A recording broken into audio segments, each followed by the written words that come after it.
Zombie Apocalypse.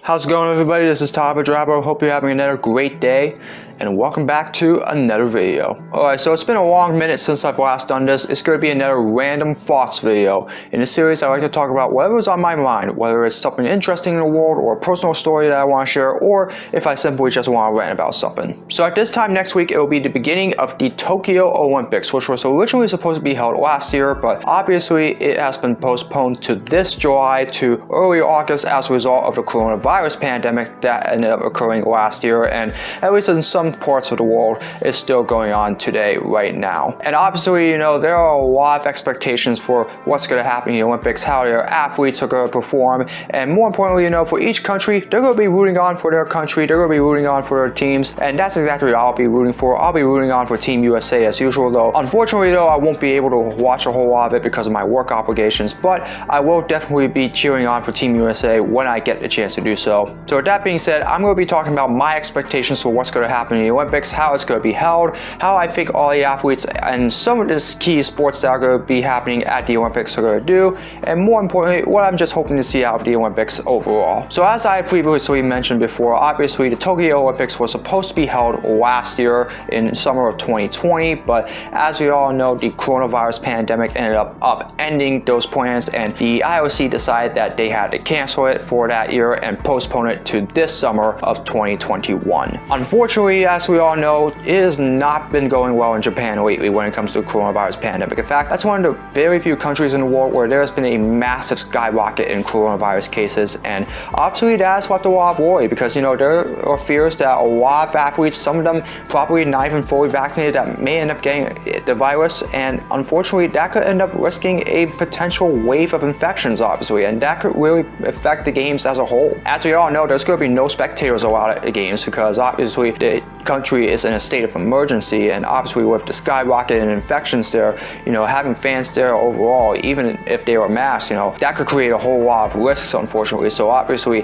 they decided that it was best that it would be held closed doors, which I think is a shame. Obviously, you know, it's Japan, you know, the Japanese are so diehard about their sports, and so, you know, I feel really bad for them that the fact they won't even get to see their athletes in person. But, you know, there's still a lot of hope that they can still make it happen. So, you know, I'm still putting a lot of my faith in the IOC. I think that they're going to do the best they can to limit the amount of infections that take place and hopefully keep it to the bare minimum of 0, obviously. And I think they're going to do a pretty good job with the games. But, you know, obviously in the middle of these uncertain times, you know, we never know what's going to happen. So I definitely do hope the IOC does well. I definitely hope that their strategy pays off, because if so, I definitely think it's going to be a very exciting games, even if there are no spectators there. And I think that there's going to be quite a bit that's going to take place over the next couple weeks. So when it comes to my expectations for some of the major sports, the first one I'm going to start with is swimming. Obviously, we're going to start with the men's side, and the first obvious thing is that there is no Michael Phelps anymore. As we all know, he retired at the end of the 2016 Olympics, and obviously the field is now wide open. You know, there are a lot of very talented male athletes in the swimming competition that could really take over and be the next Michael Phelps. You know,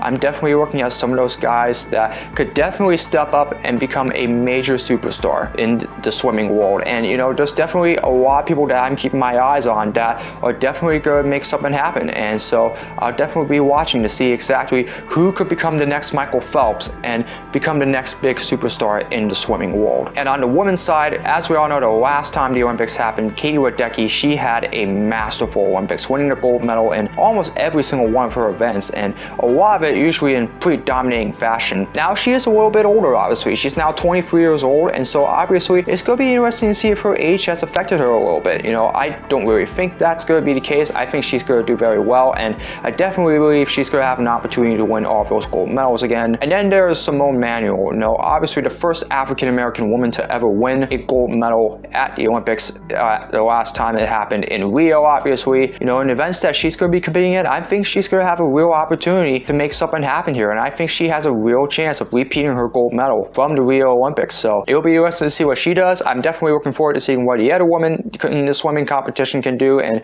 that's going to be very exciting the first week of the Olympics, seeing what's going to happen in the swimming ranks. In basketball, obviously Team USA is going to be the defending champions of the Olympics in basketball, and really the defending 3-time champions of the Olympics, but unfortunately things have not been going so well for them lately. As you all know, they had actually lost 2 consecutive games in a row prior to entering the Olympics, and obviously that was the first time in a long time that they have actually even lost an exhibition game of some kind. And now they're having to deal with an outbreak of cases that's resulting in 2 of their players not being able to go to the Olympics. Bradley Beal, who's in protocol, along with Kevin Love. I don't know who's going to be replacing those 2, but it's a real bit of a dilemma on the men's side of Team USA basketball, unfortunately. And this is going to lead to a lot of real concerns about what's going to happen with them once the Olympics get started over there. But 2004, they were expected to dominate there, and they ended up going with a bronze medal instead of gold. So it's quite possible, with the way things have been happening so far, that we could see a 2004-esque scenario with Team USA. But obviously, like I said, stranger things happened before, and they can somehow turn this around and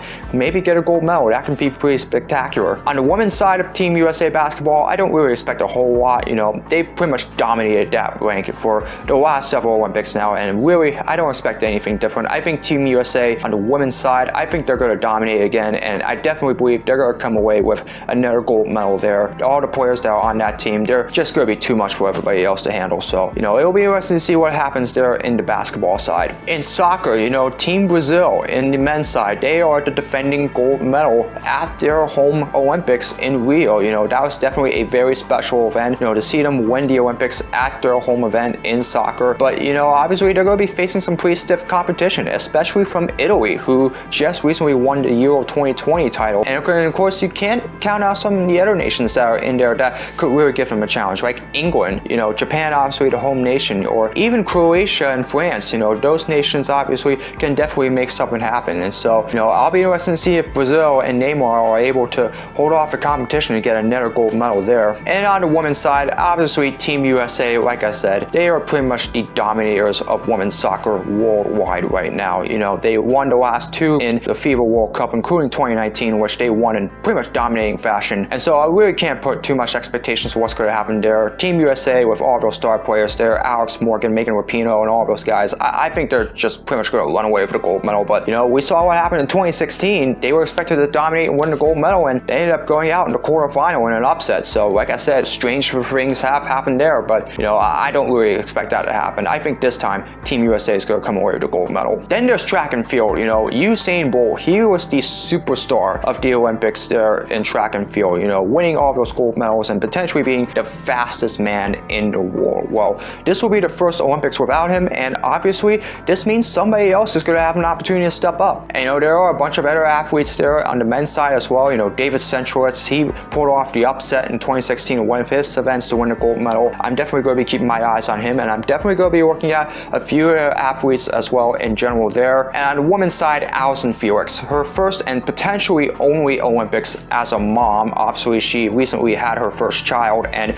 this is her 5th Olympics overall, and being really the Iron Woman of that particular capacity, that's just really something special. Somebody that's able to continue to do this at the age that she has. And, obviously this could be her very last Olympics. And, there are real expectations that, she could very well retire at the end of this Olympics. We'll see what she can do. I definitely believe she has one more gold medal in her. Sydney McLaughlin, she's obviously going to be in the Olympics as well. She has been widely expected to really succeed Allyson Felix as the next big superstar of Team USA women's track and field. And I definitely believe she has the capability of doing so. And so it'll be interesting to see exactly what happens there. I definitely believe both of them are going to do well, along with other Team USA stars on the women's track and field side. And of course, we all know the Sha'Carri Richardson scandal. I'm not going to get too much into that. Obviously, I do feel bad for Sha'Carri for what happened there. I do definitely believe that, especially since there was only a 1-month ban that ended before the Olympics, I definitely believe she should have been allowed to to compete at the Olympics. That's just my opinion, but I'm not going to get in touch with that a whole lot more. I definitely believe it was still sad to see what happened to Sha'Carri, and I definitely did not believe she deserved what happened to her there. Finally, some other key sports that we're going to keep an eye on, obviously, there at the Olympics. Gymnastics, the men's side, hopefully Team USA finally has something good for them there. I mean, they've been struggling there over the last few years, but women's side, I really don't expect a whole lot there.